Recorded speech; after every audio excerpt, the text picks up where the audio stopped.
Good morning, everybody. Hello. How's everybody doing today? I feel like I should wait and hold the mug reveal because that's a thing now. Good morning. Hello, hello. If you're new here, welcome. My name is Dustin, and this channel, Modern Metaphysicae, is about all things occult and esoteric with a very heavy lean on the tarot. Today, I thought we could hang out, everybody, and do a sort of recent roundup of all of the things that have come into my practice. This one's going to be a little longer than usual just because the last time we attempted to do this live stream, it didn't go so well. We had some technical difficulties, one might say. So. So I've got a few more things than usual. Um, I feel like I should hold the mug reveal. I feel like, maybe I'm just sipping some water today. Maybe, I don't know. You guys and your bets. For those of you who may be watching this later, live chat likes to bet in the morning on whether or not I have a hat on or and what mug I have selected for the day. So, this is the mug for today. You guys are so funny, but it's so good to see all of you guys here. Hello, hello. Let's see, we've got Lexi, of course, in the house, and Rolf and Patrick, Elowen and Gigi. Hello, hello, Allison. Day of the Jackals here. Dell is here. Good morning, everybody. How's everybody doing? The owl mug, yes. Mug shots. Oh my goodness. Hello, bunny kisses. Hello, Paper Moon. Hi, good morning. So yeah, today I've got a selection of different books and tarot decks that have recently kind of come into my collection that I am playing with and exploring and things like that. Um, so yeah, it gives you kind of a good idea of when I show things. I don't always get everything that I show on the upcoming and new releases. So I thought this would be fun. As always, you guys, if you have questions or comments or anything that you would like me to see or read, be sure to do at Modern Metaphysicae in the chat. It'll highlight it nice and bright on my screen for me. Also, with everything that I'm showing today, there are links in the description box down in the doobly-doo down below. So be sure to check all that out. As well, down there you'll find links to all my social media and excuse me, a link to my personal website where you can book a tarot reading with yours truly. Um, what else? What else? Thoth Study Hall kicked off last week. It was super fun. We had so many people there. It was so great to see everybody in Discord. We were all hanging out. So just a reminder about what that is. If you are a member of Scholar Metaphysicae, which is our channel membership program, there should be like a little join button down below. You can click on that or you can click the link in the description box. And that will take you to the membership section. Study Hall is basically a group book club slash study club of some topic, and right now we're doing the Thoth Tarot. Last time we did the I Ching, it was super fun, and we had our first sort of meet and greet session on last Sunday. It was really fun to see everybody there. It's not too late to join. You can join at any point. We are reading through Aleister Crowley's Thoth Tarot, Understanding Aleister Crowley's Thoth Tarot by Lon Milo Duquette. If you are curious about joining now, we are reading up to chapter 5, which I know sounds like a lot. It really isn't. It's a quick read because the first few chapters are very brief. So if you want to jump in on that, be sure to come join us. It is in Discord. A lot of people do like to have their webcams on. I, of course, have mine on, but it is not required. There were couple questions about that last time, so I wanted to clarify that. You don't have to use a webcam. It's encouraged, but not required. You also don't actually have to talk either if you're not comfortable with people hearing your voice. There's a chat for that whole session, so you can also just come in and listen to everybody talk and chat as well. So it is accessible to everyone. So that's fun. Come join us. We're super excited. But this is what we're diving into. The next session will be next Sunday afternoon. So be sure to come hang out with us. Um, yeah, we're having fun with that. Show us some. You don't want to see my legs; they're hairy. And no, nobody wants that. Nobody actually wants that. Um, I have quite the pile going over here of so for the last couple days I have been doing some like cleaning and reorganizing of like all my tarot shelves and things like that. And I have a about 40 decks sitting on my desk next to me right now, which are all Thoth based decks. So I asked this question to a couple people, and I'd be curious to hear what you guys have to say about this. I could do a big, like, here are all my Thoth decks in my collection. And like I said, it's about 40. It's numbering about 40, which is a lot.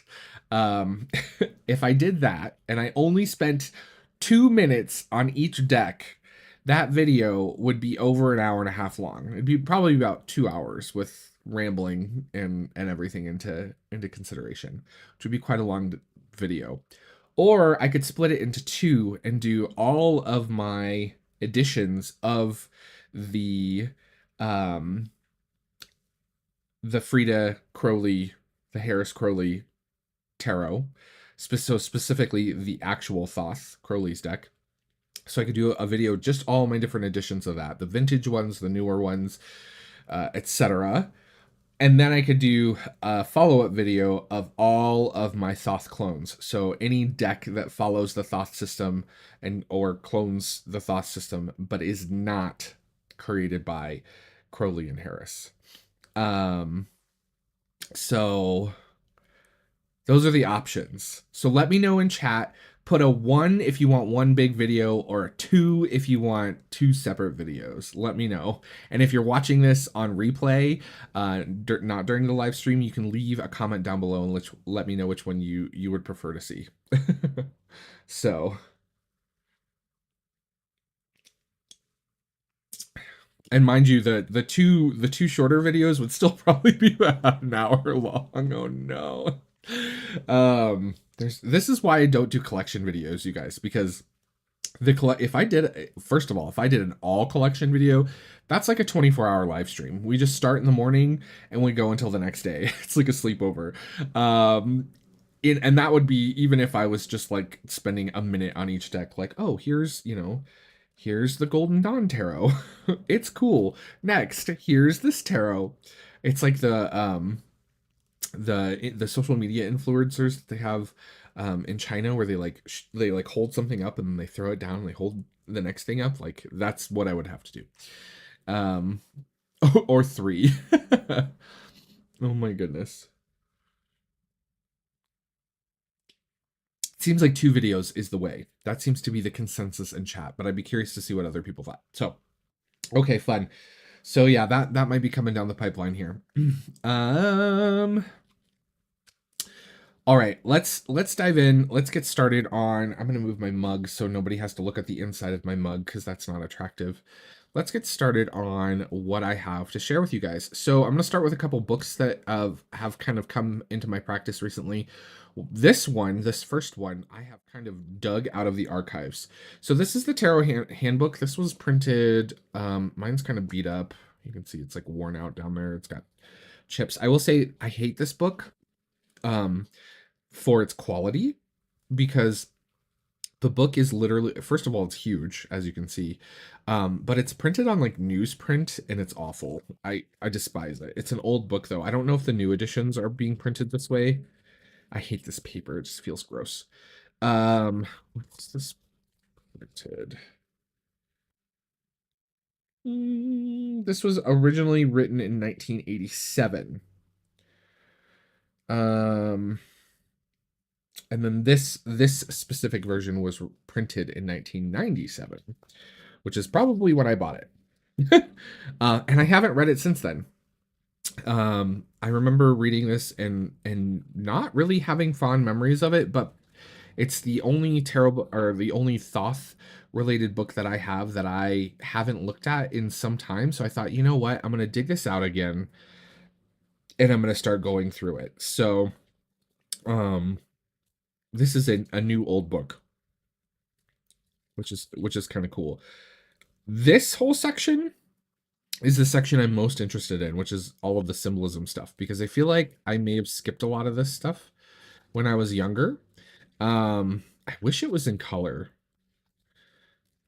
and I wish it was printed on nice paper. I feel like this would be a great book that would be like a nice edition of something. But I'm going to be hanging out with this book a little bit when we're doing the thought study as well, um, just to get some extra context. So this is something that I've reintroduced to my practice.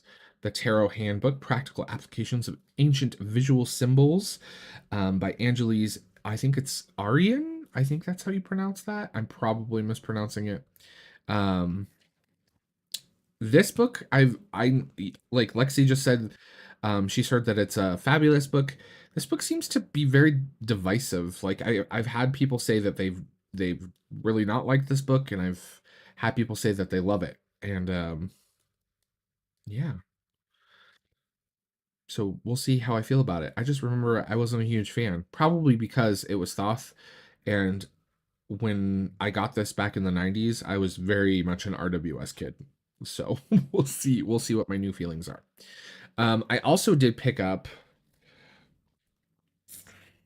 the Thoth Tarot by Scott D. Miller. This is I've had a lot of questions come in via social media and emails about this specific text. I am not terribly familiar with this. I will say that. I like all the little like pretty little lights I'm getting from my window today. Um, I'm not super familiar with this text. It's I I cannot find for the life of me much information about Mr. Scott D. Miller. Um, Evidently this is what he looks like. um, I don't know. I can't find much on him. So, if anybody knows about this gentleman and his background, I will say that this is a much more of a psychological approach to the tarot. So it's more psycho-spiritual than it is spiritual. But I've not read this. I've been getting a ton of questions about it, so I picked it up so I could read it and answer your questions. It's not a very long book, and most of the pages are not even full, as you can see. So it won't take me very long. Of the stuff that I have read thus far, it's pretty much a summary of like every Thoth guidebook out there, into like a Cliff's Note version, I guess, but with a heavy lean on kind of the psychology side of things. So, like there's this whole quadrant thing that he does with symbolisms, right? And so when you pull certain cards, right, there's like questions and things to think about. It's interesting. It's a different take, but I don't have a full opinion because I haven't finished it. So, but I wanted to share that I am exploring this as well. So there's that. I also did get in and I started reading this and I'm loving it, you guys. This is so cool. The Cunning Folk, Life in an Era of Practical Magic. I featured this on one of the previous upcoming and new releases in Tarot and Occult books. And it's just as good as I thought it would be. It's written from it's a very historical perspective, but it's fun because you get like this sort of like insight into how people used to practice very practical magic, like everyday magic, to find lost objects or to help in a relationship, or to ease pain, or there's all kinds of cool stuff. And it's everything from like this lady who lost her silver spoon to Queen Elizabeth, right? So you get this like very wide gamut of stories of anecdotal sort of, well, not even anecdotal, but of recorded historical interactions with people who practiced magic in the late medieval and early pre-modern period, the Renaissance, as some may call it. Um, it's fun. It's a really fun book. So, How to Win at a Trial. And each chapter is like its own little like episode. It's very episodic in that way, which I really like. So, if you like that kind of thing, I would highly recommend picking this up. This has been a real kind of like pleasure to read. It's like, um, It's like my ice cream of reading, my dessert. Like if I've done a good job in the day, I've been allowing myself to read some of this because I thoroughly enjoy this, and this is a book that if I wasn't busy doing other things, I would literally sit down for like a day and just lay in bed and read this whole thing from cover to cover. It's wonderful. So definitely check this one out if you are interested in that kind of stuff. Cunning Folk: Life in the Era of Practical Magic. This is by Tabitha Stanmore by Bloomsbury. And the cover is very humble. It's this like Tweety Bird yellow. So there's that. Alrighty. Ooh, the tower is towering over here. I've got like a pile going. So those are all the books that have made my way in. Hello. Oh, I don't know where Sir Ritual is. Early Ritual is late Ritual today. He's probably sleeping in. He was up really late last night. I did notice that in Discord. And not our silver spoon. I know. Nobody wants to lose a silver spoon. That's not fun. So, yeah, it's really good, you guys. I highly recommend it. And the thing that I love about it is it does talk about like how they did the magic, right? And then she kind of tells the story, and then in the story you get kind of how the magic is done. In the spoon one, she actually gets sent to multiple different people. Like she goes to this one person, and that person's like, no, that's not my cup of tea. You need to go talk to like Bob down the street. Bob's really good about finding stuff. And so she goes and talks to Bob, and Bob's like, yeah, no, not quite my thing either. Go talk to Joe up the road. Joe's really good at finding. It's really cool. It's a really it gives you a window into the past about a topic that's not often talked about, which I really enjoy. So, yeah. All right, tarot decks. I've got a handful of decks. Um, sorry, in British cliche form, the neighbors invite us over for scones. Oh, delicious. That's amazing. I love that this happened. I want scones now. Thanks. I'm gonna have to go buy some the Devon cream. I love that stuff. There's a specialty shop here in town that sells double Devon cream, which I prefer to the clotted cream. The clotted cream gets kind of like a more savory taste to it, which I don't like. But I love double Devon cream with like strawberry preserves on a scone. Oh, that sounds so good right now. I might have to do that after the live stream. Oh my goodness. An occult sleepover, yes. Although there's not much room in here.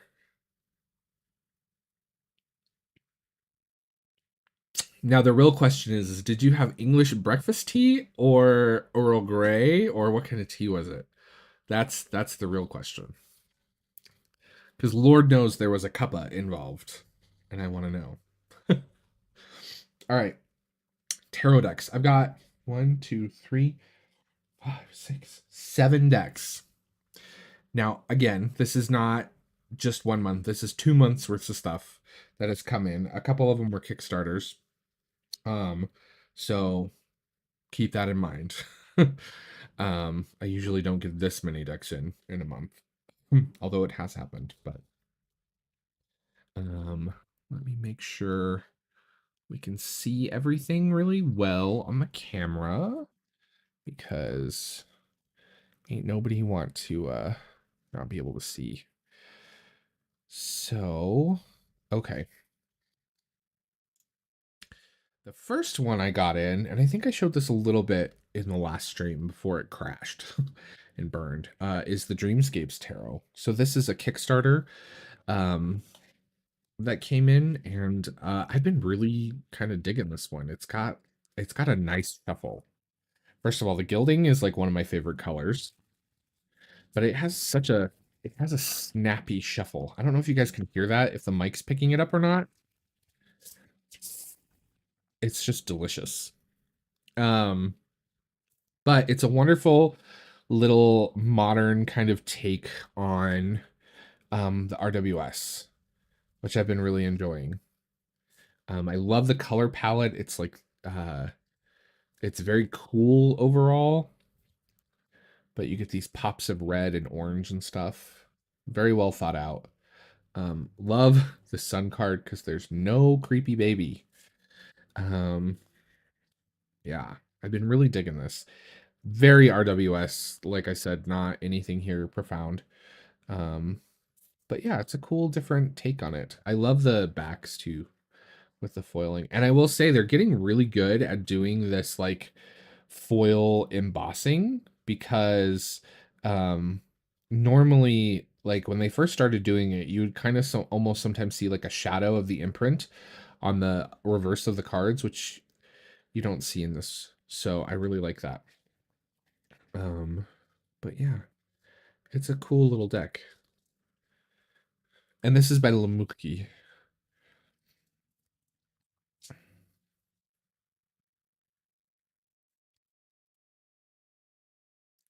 which I dig. I'll make sure I'm keeping it. It's a great little. This is an interesting Six of Pentacles, by the way. It's like a justice statue instead of like a figure. So yeah, pretty standard. Nothing crazy. I do like that some of the knights are women, which is kind of cool. So it's a little more modern. Um, and some different sort of takes on some of the cards, right? So, but for the most part, pretty much follows the RWS through and through. So yeah, cool little deck. That is the Dreamscapes. And again, like I said, all of the links are in the description box down below. So if you're interested in any of the stuff I'm showing you guys, you can find it down there. So there's that one. The next one's pretty not well, it's pretty um standard, I guess you could say. It's the vintage Marseille Tarot. Um I have the vintage RWS, but I hadn't gotten this one, so I just grabbed it at a bookstore when I was out and about with uh, some friends and family a couple weeks ago. And I saw it and I was like, I just need to get this. So I picked it up. I actually like this better than the RWS.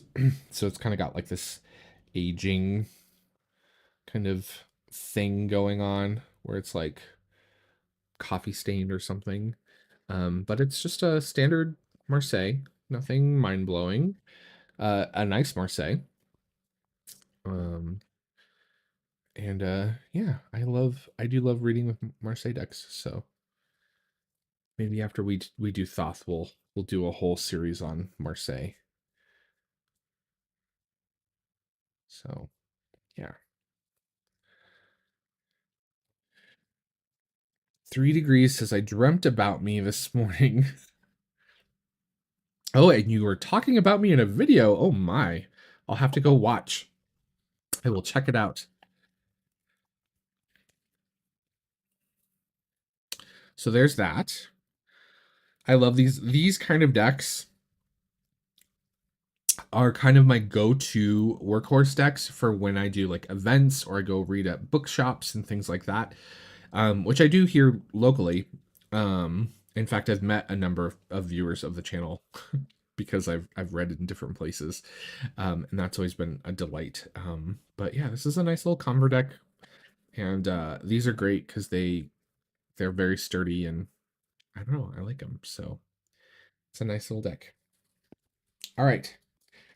Next up, oh, I wanted to show this one last time too. The Sacred Sites Oracle. So this one popped up on my suggested sort of list, and I was like, "What is this?"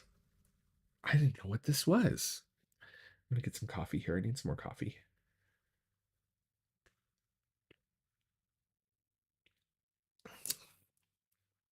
So this has kind of surprised me.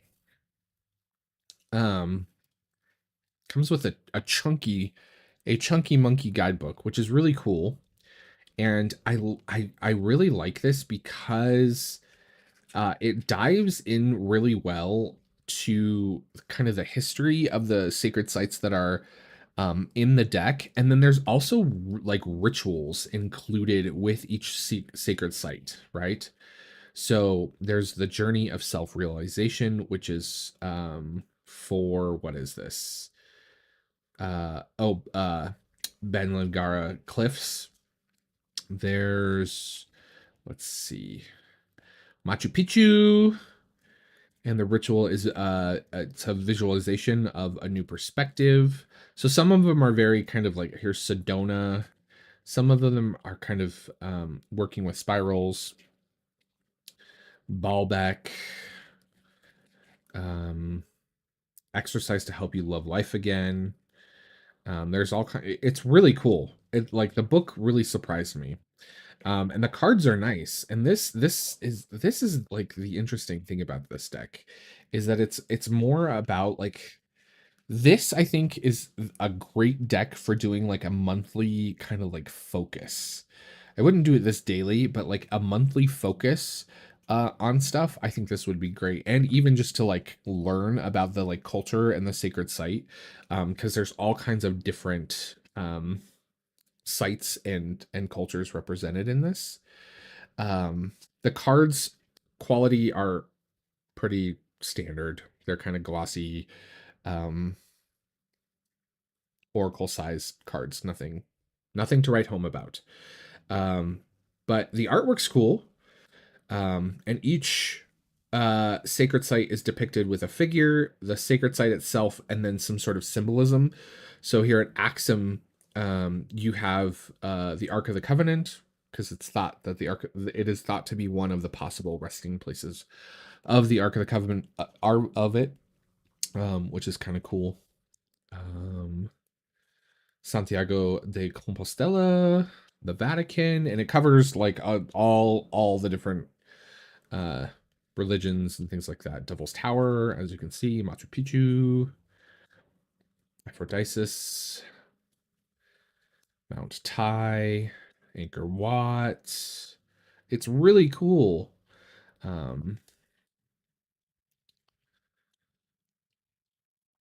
Yeah, I was really Chichen Itza, Mount Sinai, Bighorn, Teotihuacan, Mount Fuji, Giza. It's really cool. I was really surprised by this. So I don't know why people aren't talking about this one more. Uluru. There's places in here I was not super familiar with, which is cool. Mount Shasta. If you're a UFO nut, you know about Mount Shasta. Tell you what. Rapa Nui. Karnak. Stonehenge for our British folk. Baalbek. Kenya. Glastonbury for our British folk. Jerusalem. Delphi. Denali. Sedona. There's all kinds of cool stuff in here. Thunderhead. But I love that it goes around the world, right? The Grand Canyon, Mecca, Tiwanaku, Mount Saint Michelle, which is really cool. Gobekli Tepe, which is more recent. Petra, very cool deck. But like I said, this is my intention of this deck is to use it to pull basically a card to like focus on for the month and kind of look at the ritual. So if I pulled Gobekli Tepe, right, there's so there's like divinatory meanings, right? And there's a past, present, and a future meaning in the book, which is cool. So you have lower world past, middle world present, and upper world potential or future. But then the visualization or the little rituals that they have in here, that's what really caught my eye, which is really cool. So yeah, imagine yourself at midnight, waiting as you enter the great temple at Gobekli Tepe. As you are called to enter, you notice a serpentine image all around you. Following the priest's instructions, you place your hands on carved pillars either side of you and feel the snake energy boring into your palms like poison being sucked out. A black snake slithers from your palms into the stone pillar, taking with it toxins from your body. Um, and old unwanted behaviors. Now allow the snake to replenish you with its energy, giving you all that you need for your journey, be that healing, knowledge, and balanced sexuality, or a dose of divine power. Absorb the energy and let the snake be your support, your staff. You asked for an awakening, and so your Kundalini energy has been aroused. Once you have received all that you need, give thanks and return to the here and now. So there's like little rituals or guided meditations and things like that to do for each one, which is really cool. So yeah, this is mass market. This is produced by Watkins. So yeah, this is a cool little Oracle deck. I was so surprised. 53 cards. Um I was quite surprised by this little guy. So check this one out. I'm digging it. Um yeah, it's a great little guy. Fun stuff. All right, so that's Sacred Sites. Let me catch up on chat here for a second. Make sure I'm not forgetting anything. Oh yes, happy Father's Day. I haven't even thought about that yet because I'm doing Father's Day tonight with my parents. Um so I'm going over there. Mom's making my dad's favorite um boeuf bourguignon. Which is like he loves like beef stew with rice. That is his epitome of fine dining. And he's actually not even in town right now. He went to a race this weekend. So yeah. But yeah, happy Father's Day to all the daddies in chat or who are watching later.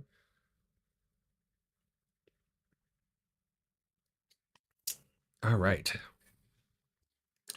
Well, I just Gobekli Tepe is quite the rabbit hole. It's a fascinating site. It is absolutely fascinating. Um, it's a cool deck. I would say yes.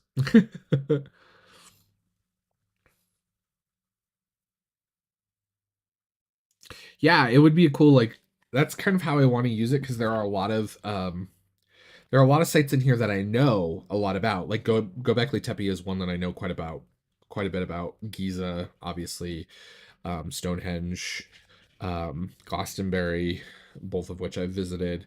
But there's a lot of things in here that I don't know hardly anything at all about. So it'll be cool to like pull it, and it'll take me a long time to go through this because my intention is to pull one card a month.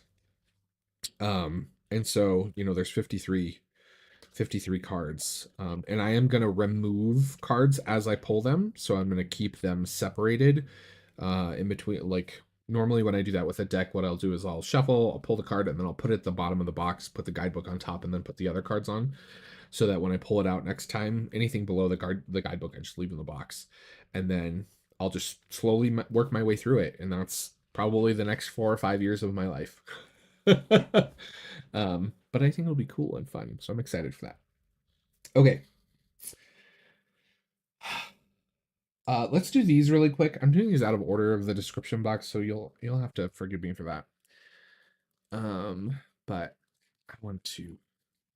These ones are quick and easy.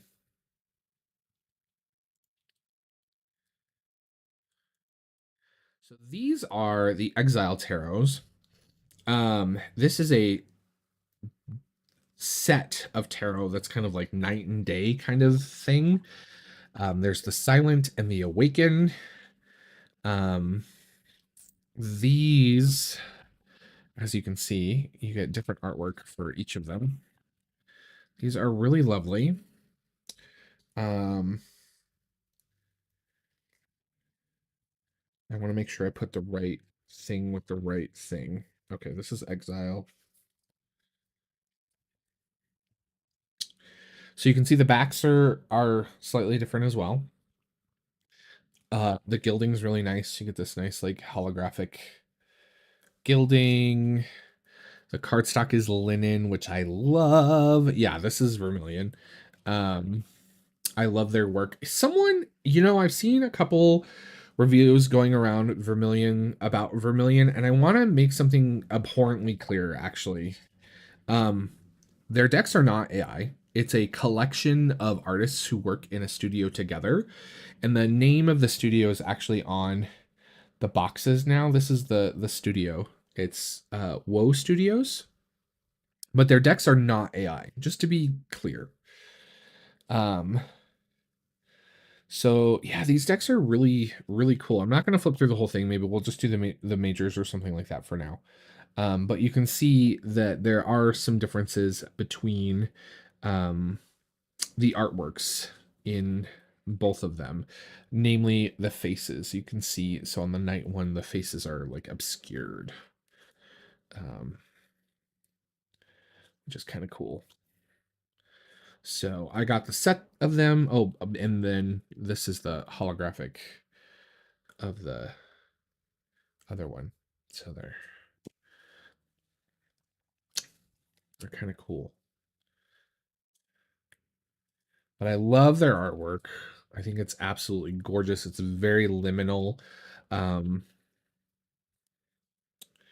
very detailed. Let me get up close here so you guys can get a better look. Look at that chariot. Isn't that cool? You get the astrological association on the majors is in the artwork. So you can see, and they usually hide the Roman numeral of the number as well.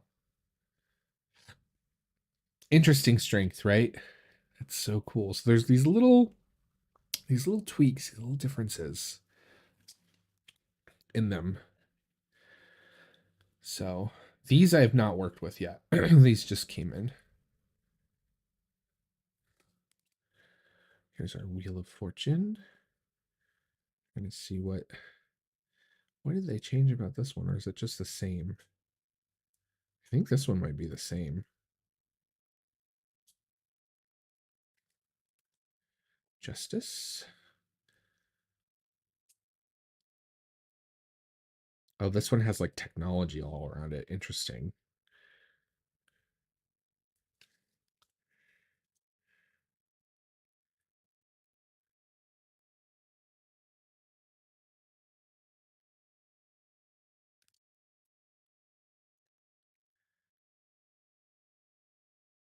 Really cool. I love that.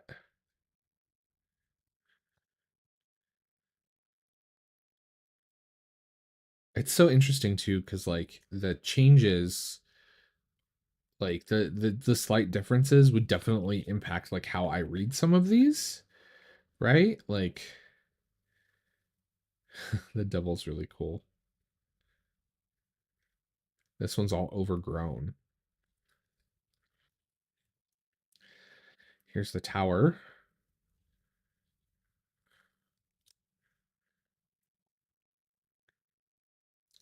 The star. The moon. Oh, look, so this one, the moon is absent, but in this one, the moon is there. That's kind of cool.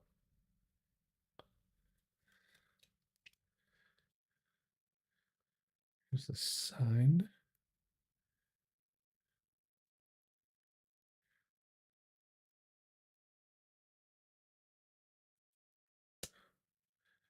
Judgment. You get very like Chiron-y kind of energy from this one.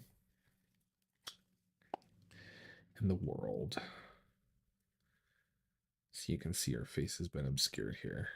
And then the flowers are like, there's like music almost. Interesting. So I'm not really dived into these too much, but I'm excited to check them out, to kind of see what they're about. So these are the Exile Awaken and the Exile Silent decks. And they have these, so these were the Kickstarter like collector's edition versions of them. They have them in like a standard version, and then they also have them in like tins, and the tins are kind of cool because it's not like It's not like the like US Games tins. They open at the top. Like here I have like this these tins. I hate these tins, by the way. They're not like this. The tin is like it's like a matchbox tin, which is kind of cool. So it's a different style of tin if you like tarot in a tin. So they have different editions. So there's that. Okay, next up we have the Ludbok Tarot. I'm probably mispronouncing that. This is now being published by Tarotmania, um, which is an Etsy shop who I've ordered tons and tons of stuff from. They're wonderful. This is based on uh, old Russian woodcuts from, I believe, the 1700s. Don't quote me on that. Um, but they're whimsical and fun, and it has kind of a old medieval feel to them, which I really dig. I kind of really love this. Isn't this cool? Yeah, Madhouse Tarot. They made Madhouse Tarot. There's a number of decks that they've done. Pretty standard cardstock. This is standard tarot size. Um, it's like US Games standard cardstock, so nothing mind blowing here. Um, but the artwork is beautiful. I love I love this merry-go-round as a wheel of fortune, and then it's raining on one side and sunny on the other. I thought that was just really clever. Like, isn't this clever?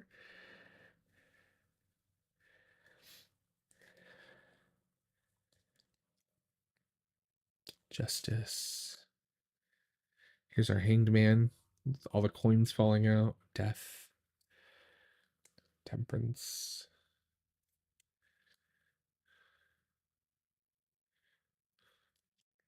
The guidebook's pretty standard. Um, nothing. I mean, they use pretty uh RWS sort of interpretations. There is a brief introduction about the woodcuts and stuff, which is nice. I would have loved to have this be a little bit longer, but it's great that it's in there. This is actually the thing I was most interested in. So you get a little bit of history about where the woodcuts come from. Um, so yeah. Here's our moon card. Our sun. This is a cool sun card. I love this sun card.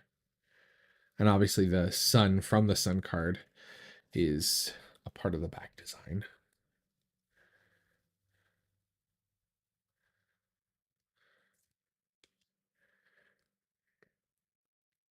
So, and then you get some of the minors. They're all kind of illustrated. So you get different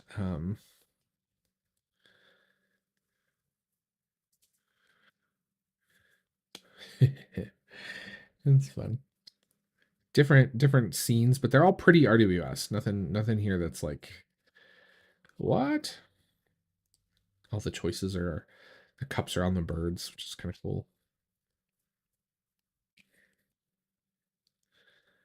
9 of swords, 9 of pentacles, 10 of wands. You still get that sense of burden. I love the like demon chilling up here on his back. This is an interesting ace of cups. Isn't that cool? It's a fun little deck. Nice. Here's some of the quartz.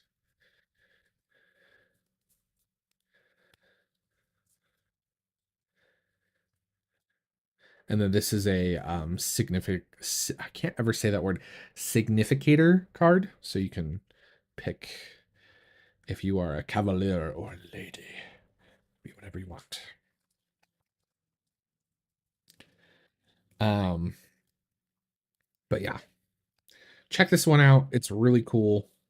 This one, so this one really is like up my aesthetic alley, right? Like this is totally a me deck. I love it. So go and if you've not checked out Terromania, they make a lot of really cool decks. They're I will say that they like They're on the pricey side, but the quality of them is exceptional. Um, they always ship incredibly fast, and they always arrive in great condition. They do a really good job of packaging to make sure that the cards aren't damaged in transit, which I love, because they do come from Europe. So there's that. All right, last but certainly not least, the Cosmic Wisdom Tarot. This is the latest deck from Ethany, who also has a YouTube channel. She's a delight. In fact, she's one of the YouTubers who kind of way back in the day made me decide I wanted to start a deck. What made me decide I wanted to start a channel.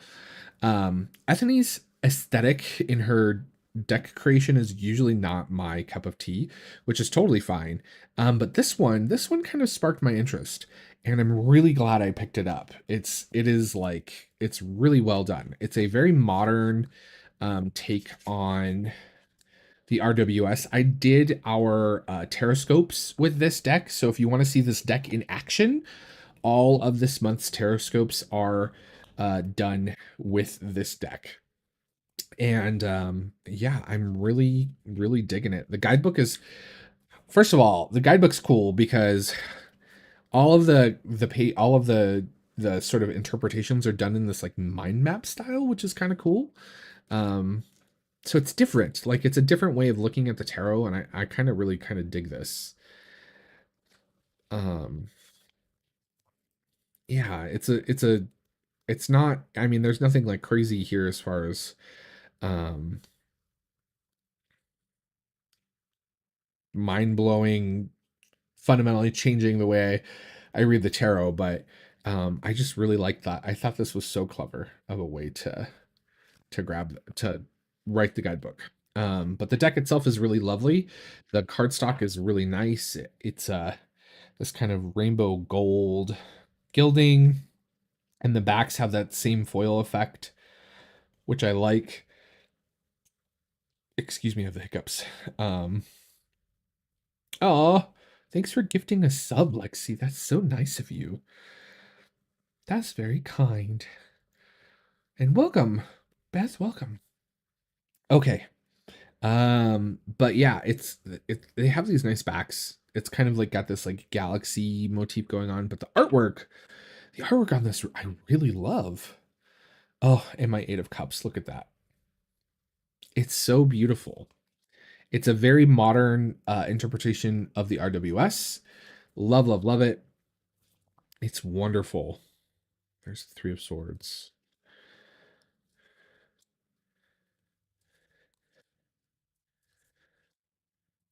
And the thing I like about this deck too, and I've talked about this a few times, is that it's diverse um, because it is diverse. It doesn't feel like they're ticking boxes. So one thing I really struggle with a lot of modern decks is that sometimes I feel like they're ticking boxes to like make sure they kind of have one of everything, right? But this feels like that's the way the card should be, right? And it feels in place, not like they're kind of like checking something off a list, which I really appreciate. Like it feels diverse. And I'm sure it's intentional that it's diverse, but it doesn't feel like they're checking boxes. Does that make sense? Am I making sense? Am I talking nonsense right now? Um, but yeah, I love it. Really great depictions of the cards. This would be a great beginner's deck, to be perfectly honest. Um, I love this Four of Swords. Oh my god, I love this Four of Swords. Like the chilling on a camper van, watching like the Northern Lights by yourself. Like this was just, I saw this and I was like, oh, this is a good deck. This is a good deck.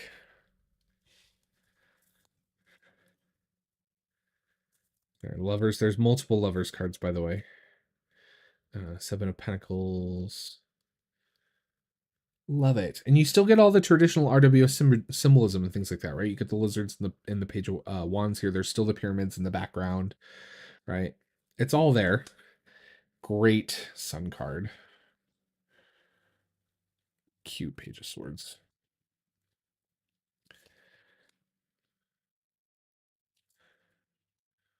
Love the moon.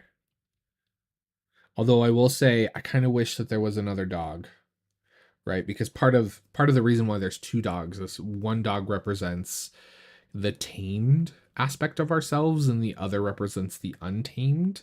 So in this case, I would read this very much as the untamed aspect or quality of the moon card.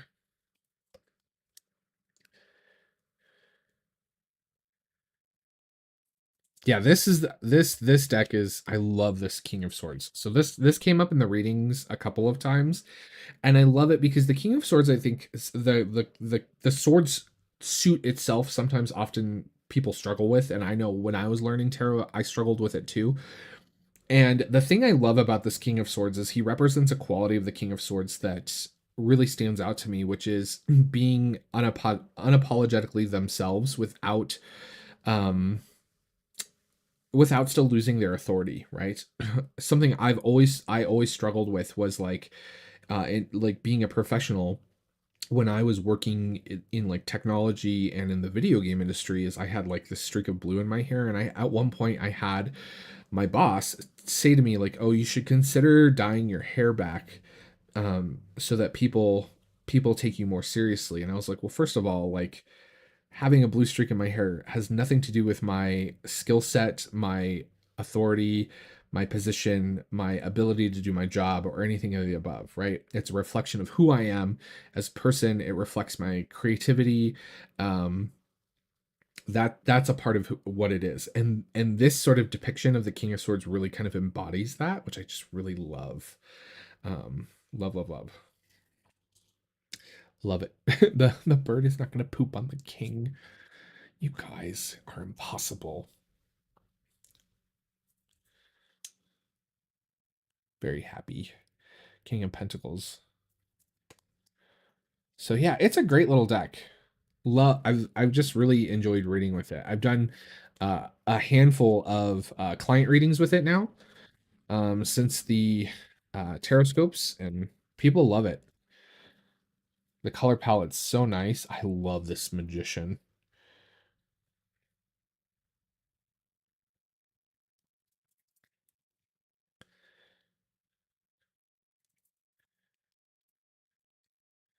Love the Seven of Swords. You get that sense of escape again, right? Like leaving behind the prison that you were imprisoned in.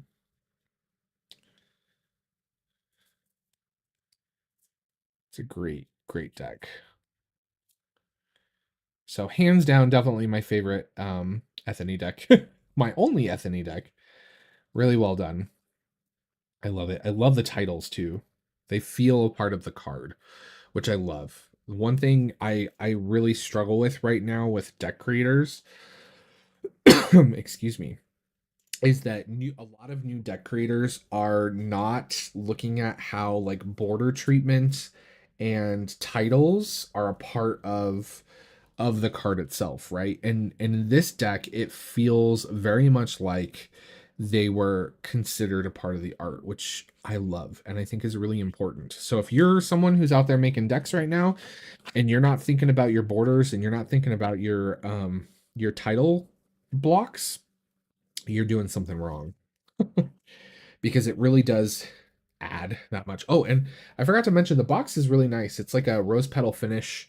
It's a nice sturdy box, and it has like this cool like rounded kind of lip, so it's a lot easier to kind of get into and open, and it has the nice foam insert instead of the paper one that like gets destroyed after you pull cards out of it twice. So Ethany, if you're watching, which I know occasionally you do, or at least I hope you do, great job.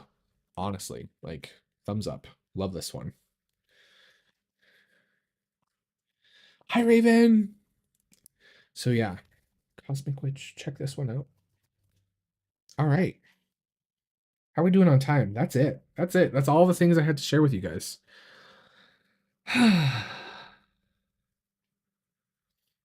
Oh, back then I didn't have salt and pepper. I was a lot younger back then. I earned all my gray hairs though. That's for sure. So funny. All right. So, now's a great time. If you guys have questions or anything, let me know. Um, yeah, that is all I had. Like I said, don't forget to, if you want to join the Thoth study hall, we will be doing that next Sunday. So be sure to hop in the Discord server. Um, any any member is welcome to join study hall. All you have to do is be in the Discord server. You only have to be a member for 1 month in order to have lifetime access to the Discord server. And the only reason, you guys, the only reason why I do that is because of trolls. I just don't have the time to deal with them at all. I just don't. Um, so that is why I put that behind a paywall. But like I said, once you're in there for life. And even if you have to suspend or pause or stop your membership at any point, you're always welcome to stay in the community Discord server. Okay. Um, let's see here. Yeah, Trollgate, exactly. Yep. Pay the toll. Um, and thankfully we've had no trolls, which is great. So, and a lot of I'm in a couple of other Discord servers. I actually am a moderator for Benabel Wen's server. And every once in a while you get some troublemakers um in them, and it's just I don't have time for that. I have hardly have enough time to deal with my own shit, let alone dealing with some twerp on the internet. There's lots of Wild Unknown allowed. Do not let Lexi sway you. The Wild Unknown is a fantastic deck. I don't know what Lexi has against this deck. She is just being a grumpy old lady. I love the Wild Unknown. This mini deck is always on my reading table. I love it. I love this deck. It's wonderful. Um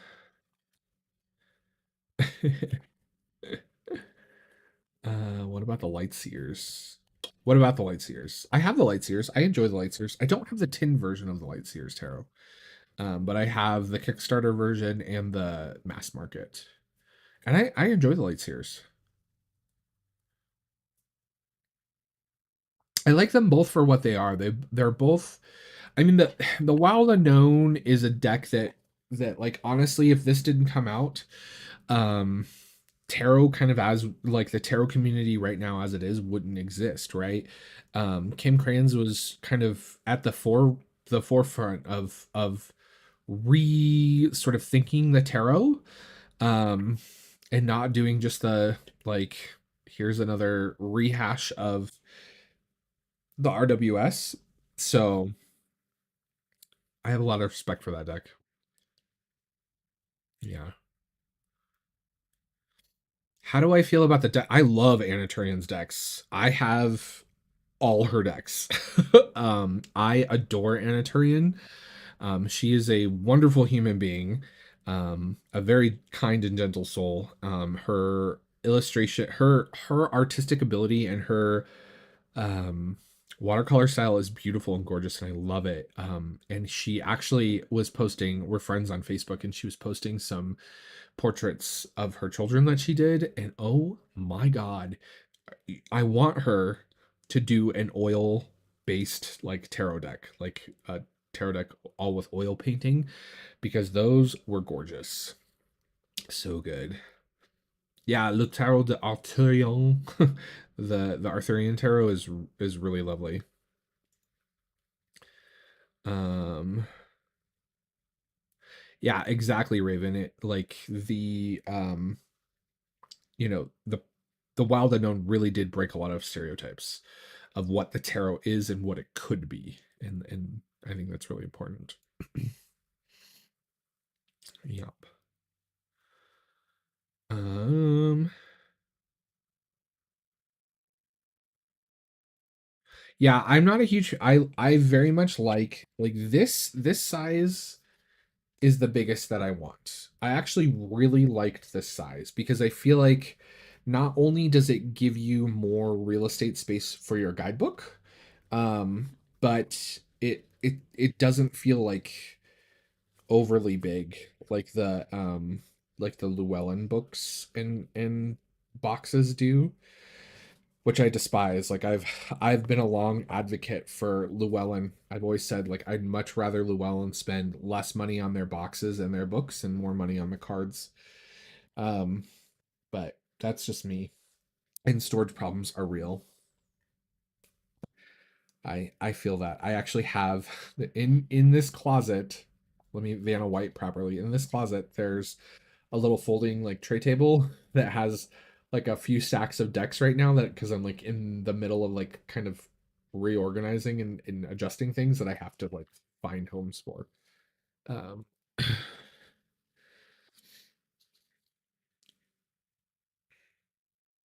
yeah, Anna is practicing and a reader herself. And I this comes up a lot. Like a lot of people will say like how do like does someone like in order to make a tarot deck do they need to be someone who reads the tarot? And I don't think so. Personally, I don't, right? Someone who makes tools does not need to be proficient in using the tool that they make. They just need to be proficient in making the tool, right? um and this goes back to a lot of like my core philosophy in tarot, which is like I don't personify my decks. I just don't. A lot of people will ask me like, well, what kind of personality or what kind of like or how does it read, right? Well, like I'm reading the cards. The cards aren't reading themselves. And so it reads like it's readable. For me, it's readable because it has a lot of symbolism or whatever, right? But I don't personify my decks.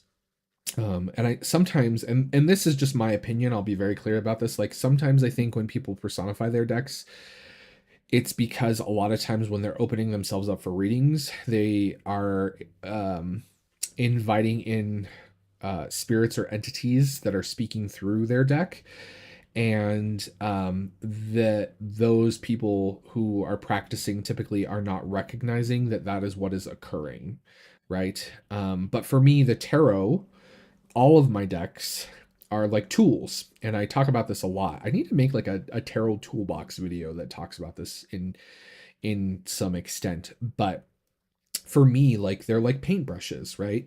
And when you're making a painting, when you're doing a reading, right, there are certain brushes you want to use for certain things. And so that's why I have an extensive collection, right? Because they all do different things, right? They all create different brush strokes, right? But in the end, it's a tool. And that's kind of how I imagine it. So for me, a deck creator, for example, doesn't need to be someone who is a reader themselves, right? Just like someone who makes paintbrushes doesn't necessarily need to be some prolific artist. I just want them to be able to make a damn good brush, right? Um, and that's kind of my appreciation on that. So yeah. um,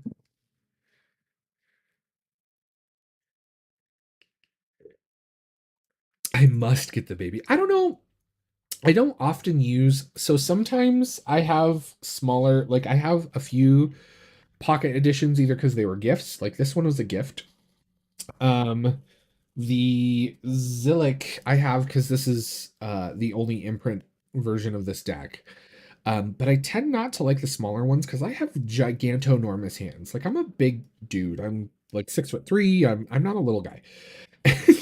And so you know how a lot of times people, women in the community, and men too. I don't want to generalize, but a lot of people will struggle with um, smaller cards, right, or larger cards. I love larger cards because it's easier for me to shuffle, but the smaller ones are difficult for me to shuffle because I have such big hands. So I feel like I'm like trying to work with this tiny little deck with my big monkey hands.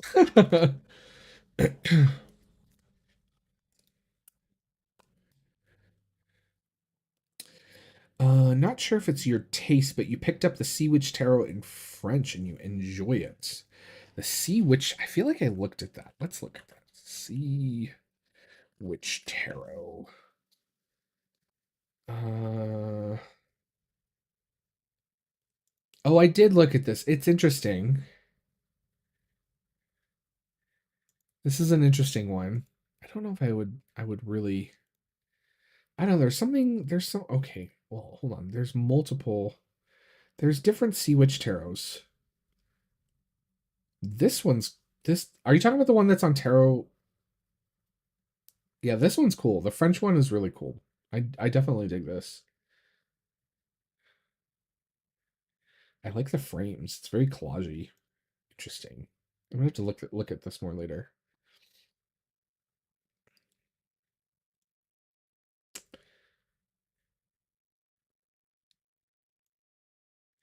Mm, I for me, right? Like when it comes to like an overall message that a creator is trying to convey and stuff like that, right? Like obviously like a part of this deck is a modern diverse tarot, right? That comes through. That necessarily isn't really like a personification, right? Like what I'm talking about is when people say like, "Oh, um this deck is a is a really funny deck," and oftentimes it doesn't correlate with like the art style. It's not like a humorous art style. They'll like, "Oh, I have a Thoth deck that's really funny," right? That's kind of what I'm talking about. um and I do often sometimes think that in the tarot community, and again this is just my opinion, but I do often think that sometimes people confuse like how they personify decks with um sort of like the overall like art style or theme of the deck. And so really when they are personifying it, they're just kind of talking about the art style or the theme. um like Tarot Cats by Anna one. People will be like, "Oh, this is a really quirky reader," right? And it's like, well, it's a quirky deck because the art style is quirky, right? But you know it's a deck, and I'm gonna read it like any other deck, right? So that's kind of, I don't know, that's kind of what I'm getting at, if that makes sense. I'm not caffeinated enough for this kind of a deep philosophical discussion. Oh yeah, the Tarot of Alchemists is wonderful. In fact, I think it's right. Is it right here? I think I might be able to wheel over and reach it in my squeaky chair. Oh yeah, it's right here. Yep, beautiful deck. I think I showed this on the channel a while ago, but it's a cool deck. It's a cool deck. The big deck. Beautiful deck. Really, really cool.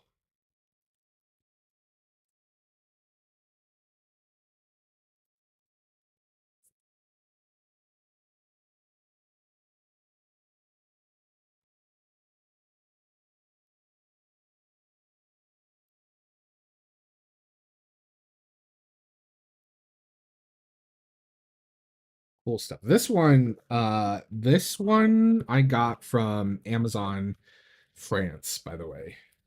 That's how I got my hands on this. So,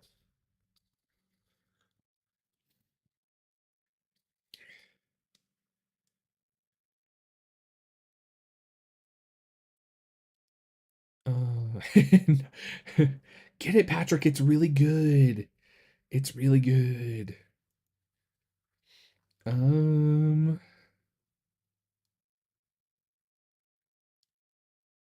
Elwin. Too many.